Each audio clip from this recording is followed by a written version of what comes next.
What's up everyone? Mikey Bell here with Outdoor Adventure Training, where we design customized remote training programs for outdoor athletes all over the world to reach the summit of their dreams. Today, we're not bringing you some crazy cardio intense workout, but rather 3 of my favorite stabilization exercises that we can practice to develop what is called neuromuscular efficiency through posterior chain muscles, particularly the glutes and the hamstrings. You might be asking, what the heck is neuromuscular efficiency? Well, the National Academy of Sports Medicine defines it as the neuromuscular system's ability to allow agonists, antagonists, synergists, and stabilizing muscles to produce force, reduce force, and stabilize dynamically the kinetic chain in all 3 planes of motion.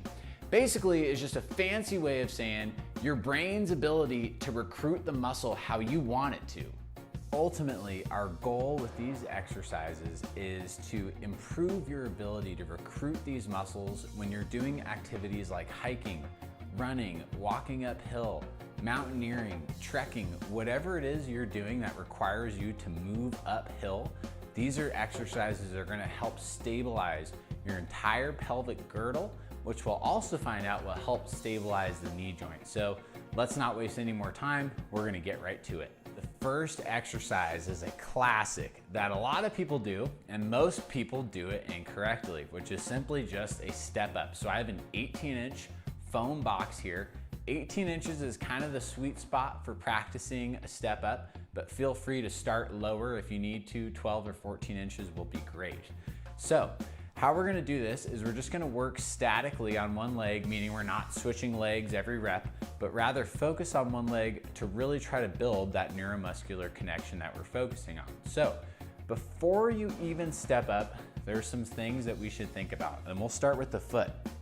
So it does matter where your foot is.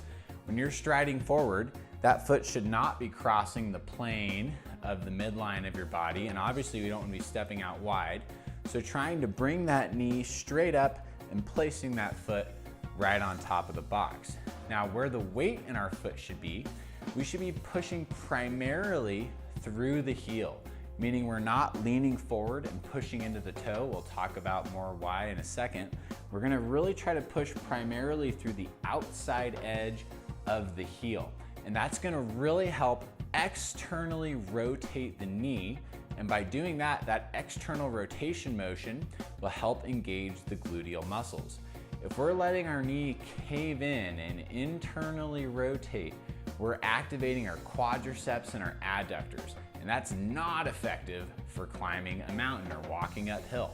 So we're externally rotating the knee. I'm pushing through the heel, the outside edge, but that doesn't mean that I'm lifting my toes up off the box. I'm still pushing equally through my foot. I'm just really trying to concentrate on pushing through the heel. So when I do go to step up, most of the weight is in my heel, even though my big toe is still on the box, and I can squeeze my glutes and press my hips forward, providing an opportunity also to balance. And I'm gonna come back down slowly. Now, you're gonna notice when you do this, it's quite difficult to keep your knee externally rotated. One thing I tell a lot of clients to focus on is keeping that knee in line with your second and third toe. So it might be helpful to find your big toe, find your second and third toe, and visualize what that looks like for your knee, right? So for me, it's about right here. I'm really trying to push through the heel, come all the way up to center and balance, and coming down slow. What we were trying to mitigate that I see far too often in the field is people walking uphill, and every single step, their knee is doing this. Their TFL is overactive, their quads, their hip flexors, adductors are overactive, and they're not using the muscles that are truly designed to walk uphill, which is our glutes and our hamstrings. From the lateral view, from the side, there are other things that we can look at. Primarily, when you're practicing this exercise, we're trying to isolate the glute and the hamstring. So we want to minimize the use of our back leg, meaning we're not bouncing and pressing off the back foot. We're trying to, there's going to be a little bit of bounce or a little bit of push off that back foot, of course, but the goal is to push primarily off the front leg. We're not letting our upper body rock forward. That's disengaging our core. Could put stress on our low back, particularly when you have a backpack on and you're doing this for real. We want to keep our shoulders over the hips, chest up, pushing through the heel, knee externally rotated, minimizing the push off the back leg, standing up, coming up to center, balancing, and coming down slow. We'll try that one more time. Again, I'm not rocking my weight forward. I'm pushing firmly through the heel. Before I even step up, I can feel really good glute activation just by pressing the heel, externally rotating the knee, and then I can step up and balance to come down slow. The elevated glute bridge is another excellent exercise, arguably one of the most effective ways to really engage the gluteal muscles, as well as the hamstrings and our core. So all you need is to use your box. If you're using something firm, you can use a towel or a blanket or a pillow to cover the edge so it's not as hard on your back. But essentially what we're trying to do is to line the edge of the box up with our mid to upper back, and it's gonna vary from person to person, but a good goal is to aim for the bottom of your scapula, your shoulder blades. So all I'm doing is lining up the edge of the box or bench, whatever you're working with, right at the base of my scapula. And my feet are hip width distance apart. I'm still applying those same concepts of externally rotating the knees, pushing through the heel and the outside edge of the foot before squeezing the glutes and pressing my hips up high. So we're gonna hang out here for a few seconds. One, so you can feel the engagement, and two, we can walk through some cues. So again, starting at the foot, my foot is totally grounded on the floor, but I'm pushing primarily through the heel, and that's gonna help me really engage the glutes. My knees aren't caving in. I'm trying to keep them externally rotated as much as I can while still keeping my big toe planted on the floor. That's really important because that's how we want to be when we're out in the field. Next, as we work up the kinetic chain, I'm really trying to clear the hips, meaning my hips aren't sagging. There's no range of motion left. I'm maxed out essentially with hip extension. That being said, I don't want to overarch my spine to get there. And we're gonna counter that by drawing in with our core.